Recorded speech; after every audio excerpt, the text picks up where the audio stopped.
Hello again there, my lovely people. In the midst of this epidemic, I'm going to make myself a chickpea curry. I've had chickpeas soaking for a good 24 hours.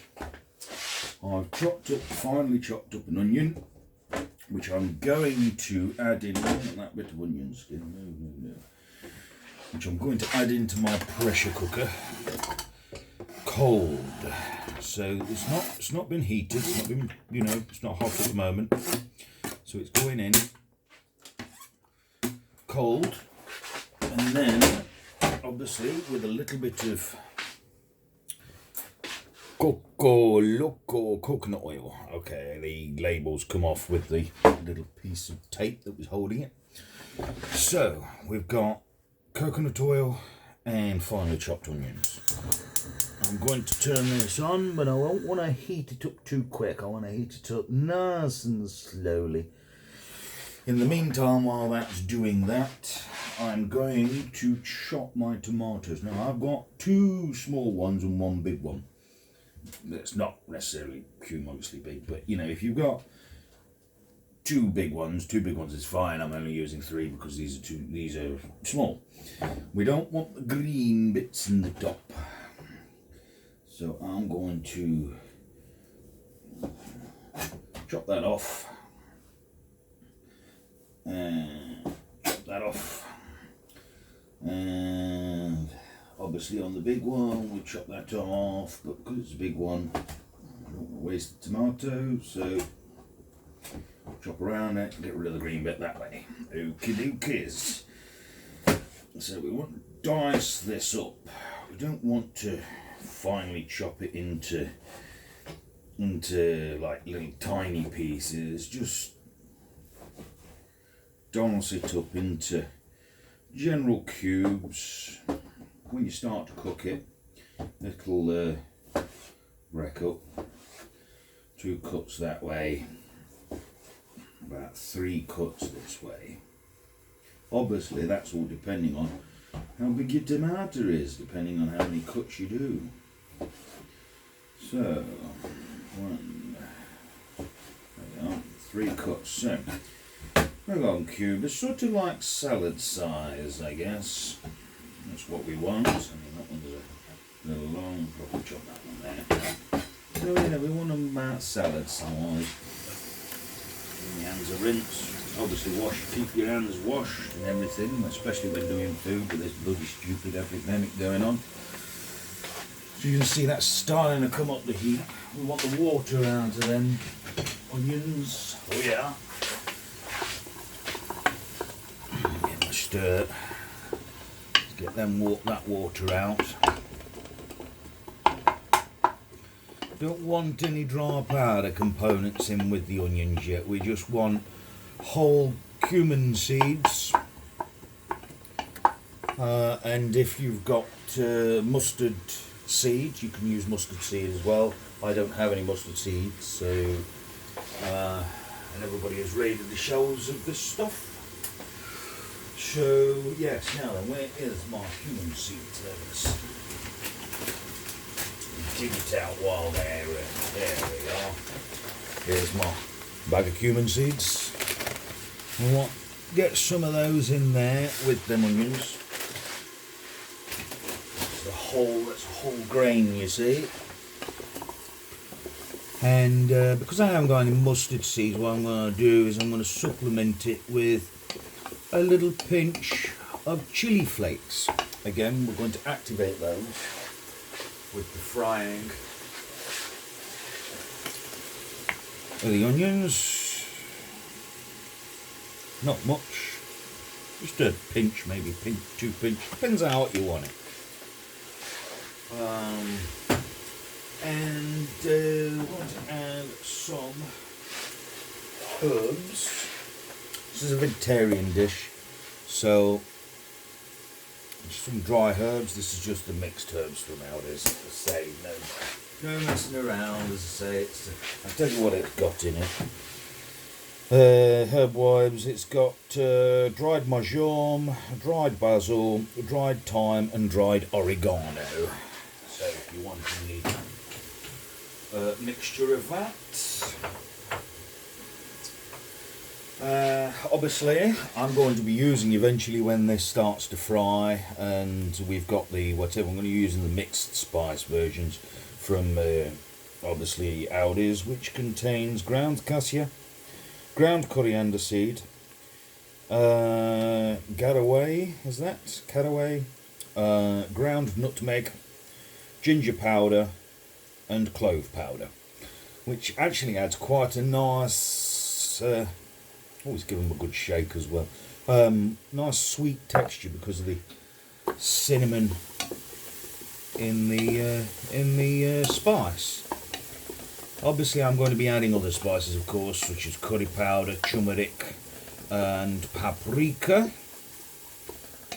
but we need to get the water out of these onions and activate those particular dry spices first. And then you know that, as I said, as the onions start to go translucent, and then we can caramelise them. In the meantime, I'm going to grab a vegetable stock cube. A vegetable stock cube. You know, you can make your own vegetable stock if you want to, but you know, I prefer just to use the cube. It's a lot easier. You can also use the stocky pots, but I've not got one. Unfortunately, I've only got one in beef and chicken. And fish, believe it or not. We're going to need some tomato puree for extra tomatoiness, goodness. And yes, we shall do for now. I'm going to need some water to make the vegetable stock, of course. So I'm going to put my kettle on. Oh yes, those onions are starting to become translucent. Water has come out of them quite nicely, actually. That's the beauty of starting them cold in the pan. They come up to temperature at the same rate as the pan does, and it takes the water out of the onions much quicker. So yes, beautiful. So get those in there. Oops, the daisies. Let's not overfill the kettle too much. Well, let's not overfill the kettle full stop. Let's get this water on. Get some heat into this baby. Oh yeah. Obviously do watch your heat. At the moment everybody cutting all the bloody combi boilers and everything else on, you know, as I say, it messes with the pressure. They have a range that's within the legal pressure boundaries or whatever, but yeah, one of those things. So what now that needs a little longer on those onions. Want them a little bit more caramelised, but again, low heat, no high heat. You don't want to burn the onions while the onions are still, the sugars are not formed properly in the onions first.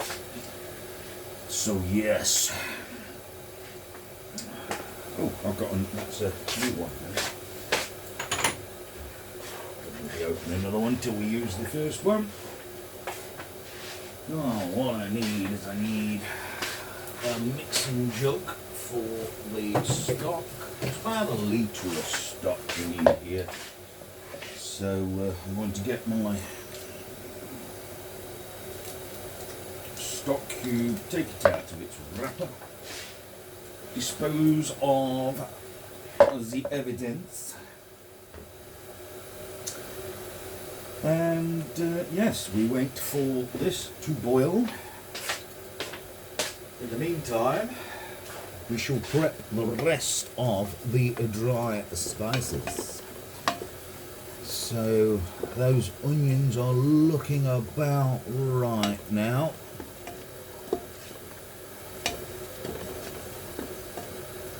So yeah, we'll gather the rest of the spices. Now then, what do I have here? There's my turmeric. We want some turmeric. We want some paprika. Do this without knocking the camera over. Well, this is actually the phone I'm filming on at the moment. So we have the paprika. We want some curry powder. That's medium. What's that one? That's hot curry powder. And then we have a spicy one. A little bit of mustard powder, because obviously we haven't got mustard seed. Yes, that's them onions are about right, just slightly starting to brown. That's what we want. They've gone translucent. I mean, I know I'm using a red onion, so some people find that hard to see when they go a bit translucent, but they lose the white portion of that onion disappears. So in with about half a teaspoon of the mixed spice. We want about half a tablespoon of paprika. We also want about a tablespoon of turmeric. I know you're probably thinking that's a lot. No, it's not. Because when you put the stock in with the chickpeas, it thins it out. So let's get a tablespoon. And we don't want a heaped one. Sort of level it out about there on the turmeric. Maybe a tad bit more actually, because I do like turmeric. So with turmeric, here's a bit of mustard powder. Not much, just a tip on the end of the spoon. It's about half a teaspoon. And then we have the hot curry powder. Now what we want is about 3/4 of a tablespoon or a full tablespoon of curry powder. Gives it a good bite. Let's do that round. It should turn and absorb that coconut oil and the juices and sugars from the onions and turn into sort of like a roux. And the smell is incredible, of course. Add a little bit of freshly ground pepper. Still need to change the batteries in me grinder. Yeah, that's activated. Now it's time for the tomatoes. Tomatoes obviously have a lot of water in them, so that's going to soften our roux.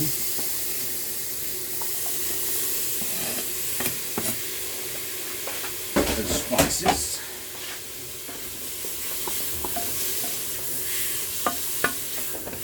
And also, in a way, it decaramelises, or sorry, not decaramelises, deglazes the base of the pan.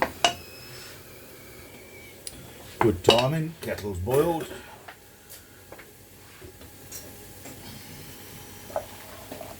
Pour in about 1 litre of water in for our stock. This is a litre jug, so just below the brim. Use the same spoon I used to spoon out the coconut oil. It's clean, just got a bit of coconut oil on it. All the better. All good and healthy. Right, let that heat that cube up so it dissolves easier. In with about 1.5 tablespoons. That's a tablespoon, not a teaspoon, of tomato puree.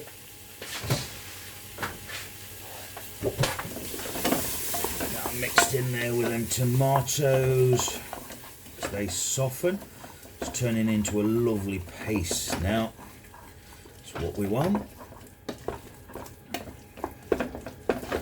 So get that the seeds, the water, the flesh of the tomato softened. So we get a lovely sort of paste, kind of like a dryish cement mix, I suppose. You know, get that all up to temperature. Turn to stirring our stock. We want that stock cube fully dissolved. So yes, there's the chickpeas. They are in. Obviously, I put them in a Tupperware with a lid on to soak. And as you can see, they started out quite small, and they've come quite large now. But the water that they're soaking in, I don't drain off. That goes into there as well. So how many grams on there? Probably about, I'd say about 100 grams of dried chickpeas into a container, cover them with water so that the water goes up, you know, they're all underwater basically. Leave them soak 24 hours, or 12 hours, you know, minimum about 6 hours really. Let them soak, get them, you know, looking good. Now this is good, turn into good paste, and the tomatoes are softening. The skins will soften up, obviously, once you put the chickpeas and the rest of the stuff in, and we're doing this in a pressure cooker, which is a lot quicker. It will soften up, and the tomatoes, there will still be a texture of the tomatoes, they'll still have the texture there, but they will soften up and blend into the dish quite well. So, I'll just show you into the dish what we got. As you can see, kind of a cementy-ish paste from the tomato juices and the herbs and spices. That's where you want it. So from that stage now, all we do, take our chickpeas, as you can see, can't tip it up, I'll take the water out, I don't want to do that. In with the chickpeas.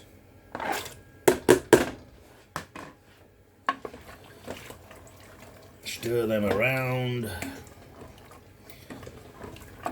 Again, it deglazes the pan as well. Remember, this is an aluminium pressure cooker, so there is no non-stick coating on these. In fact, I've had so much trouble with these non-stick pans. I think I'm definitely going to just give up with non-stick pans and go back to the traditionals. Non-stick coatings seem to bloody come off all the time, and I'm forever bloody having to chuck buggers away. Fucking useless piles of junk. Right, so that's that. Let's get that out of the way. Now, I mean, suppose some people, they could add other vegetables to this, maybe carrots, stuff like that. This is a vegetarian dish, so there's no meat in here. Okay, and this is obviously a vegetable stock. So it's complete total vegetarian. Obviously now we need to rise the heat a little bit. We need to get the chickpeas up to temperature, and the water from the chickpeas to start softening the rest of the skins off the tomatoes. And then we'll go in with the vegetable stock.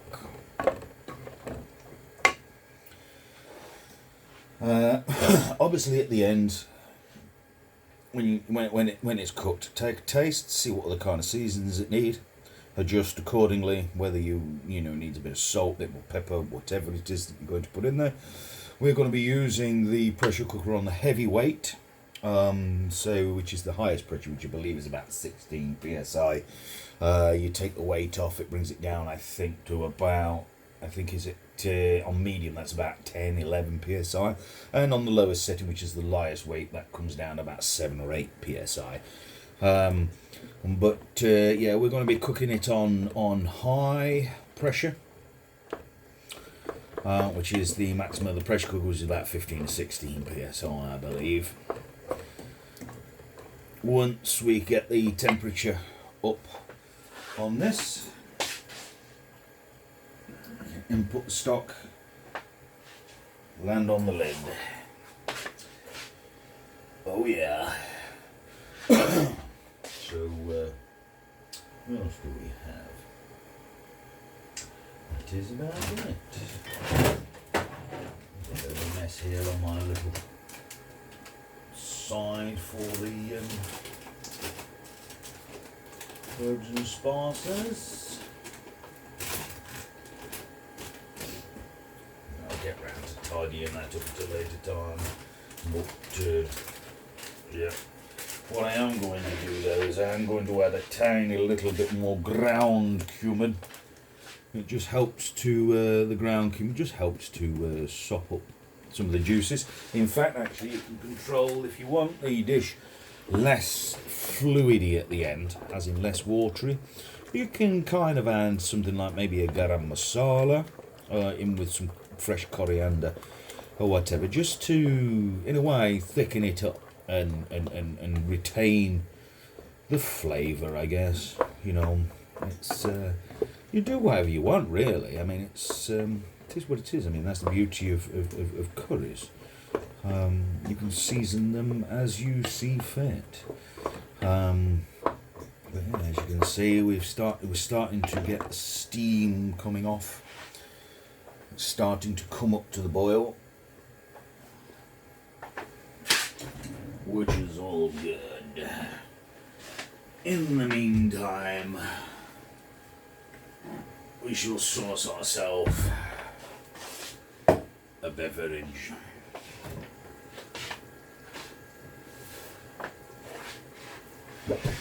A fine Guinness to keep the coronavirus away. Really doesn't reduce your immune system, but, you know, hey ho.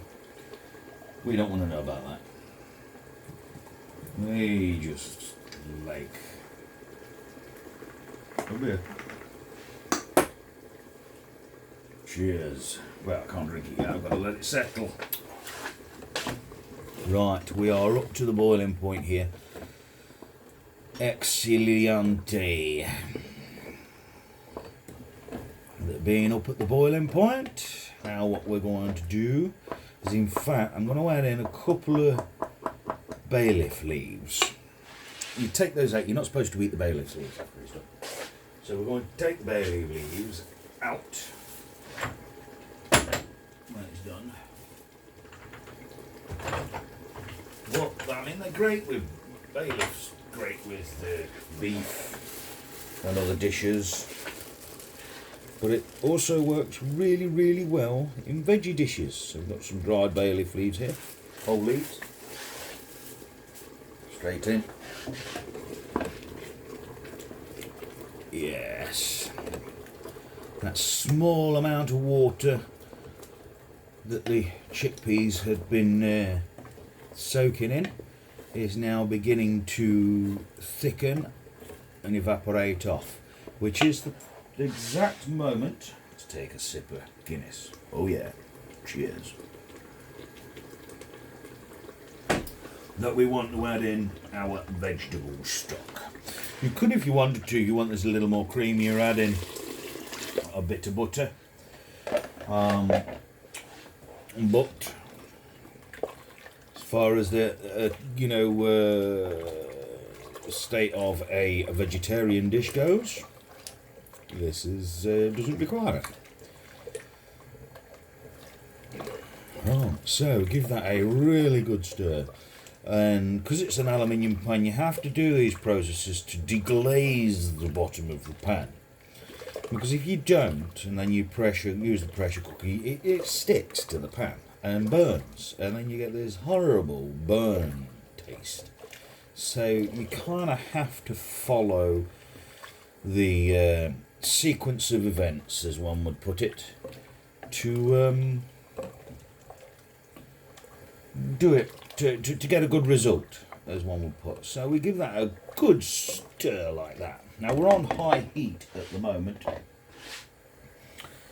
Well, medium to high heat. I'm just whacking the heat up because now what we want to do is we want to bring this up to the boil, stick the lid on so that the steam begins to pressurize in the vessel, and obviously speed up our cooking. And we'll generally have that on there for about 15 to 20 minutes, after which time the chickpeas should be beautifully soft and tender and have absorbed all of the herbs, the spices, everything, all those flavours, the onions, the tomato, sweetness and juices, all that, and combine a beautifully rendered dish. So, put the coconut oil back into the cupboard. Makes life easier when coming up clean up later. Yeah. Give it, always keep, while you got the lid off and you're bringing it up to temperature to boil, always keep stirring it, you know, periodically. Don't bugger off and leave it, you know. The last thing you want is for all your fluids to boil off before you put the lid on, and obviously get it to stick at the bottom. You have to add more fluids, which effectively dilutes the flavours in the dish. So yeah, you don't want that. So right, we're coming up to a tiny simmer here. The dried bay leaf leaves are starting to absorb the moisture and release their flavour. That's what we like to see, because they change colour, you see, from dry bay leaf leaves. You know, if you use the fresh ones, it'd be brilliant. But I tried growing a bay leaf bush out the front here. Somebody came along and stole the fucking thing. Tried growing rosemary. Somebody came along and stole that fucking thing too. Seriously, I mean, people just do not know how to keep their fucking fingers off other people's shit.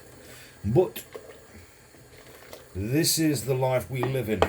Everybody's fighting for their own. There's no goddamn respect left anymore in particular situations. Same can be said for a friggin' toilet paper ransackers. Ah, dear almighty. Right, so now that is coming up to the boil. We're about to that point where it's literally a couple of seconds off from it really giving its, you know, going into a rolling boil as such. But we'll want to keep stirring it just until it gets to that point. As soon as it gets to that point, stir one last stir and then stick the lid on. So we stirred it. There it comes.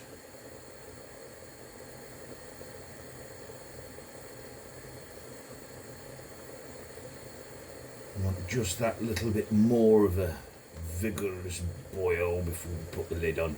And then obviously once the pressure cooker starts to whistle, as they call it, that is the point that we turn the heat down to low and allow it to cook under pressure, under that whistle, for the 15 to 20 minutes. That is now rolling boil. So on with the lid, squeeze the two down, pops the safety up. Then the pressure begins to build.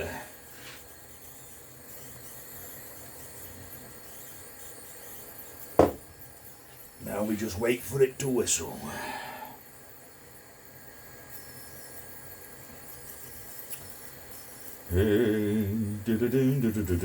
So anyway, yes, so we're up to, according to the video, we're up to 29 minutes and 30 seconds. So, yeah, it's not too longer a prep, you know, and then it's obviously let it cook.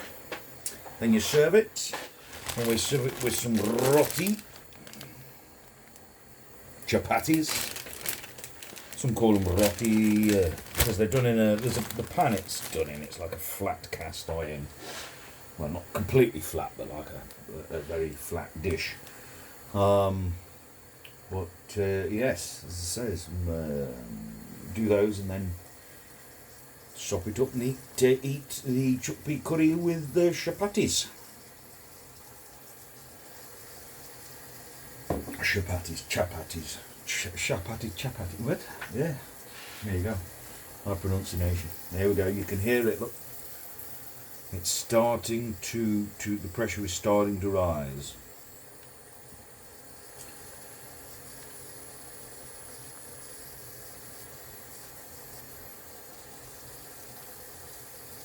You'll know when it is, but I'll keep you on until it gets to the whistling point where I turn it down, and then that's it. Then you just wait. And then obviously you follow the procedures of your pressure cooker, which is cool it down to let the pressure drop so you can open it. Then put it back on to a low heat, stir it, taste it, season as according, sort your chapatis out, and serve it, eat it, chomp it. Oh yeah. We'll be up to the whistling stage shortly. Cheers.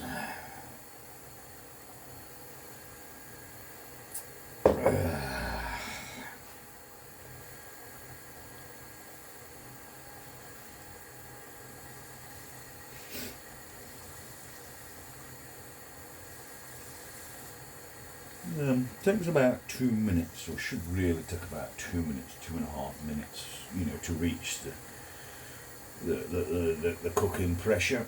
If you don't let it reach the cooking pressure before you turn the heat down,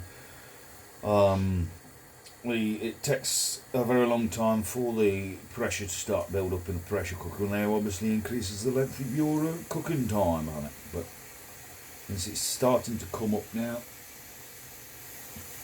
not quite there yet.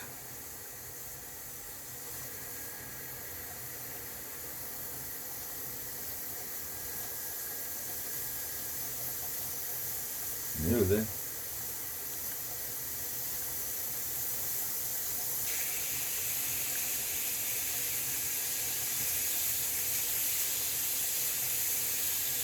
Nearly there.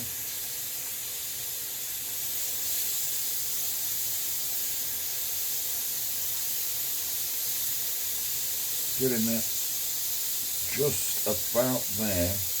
You hear it's really jet engine up now.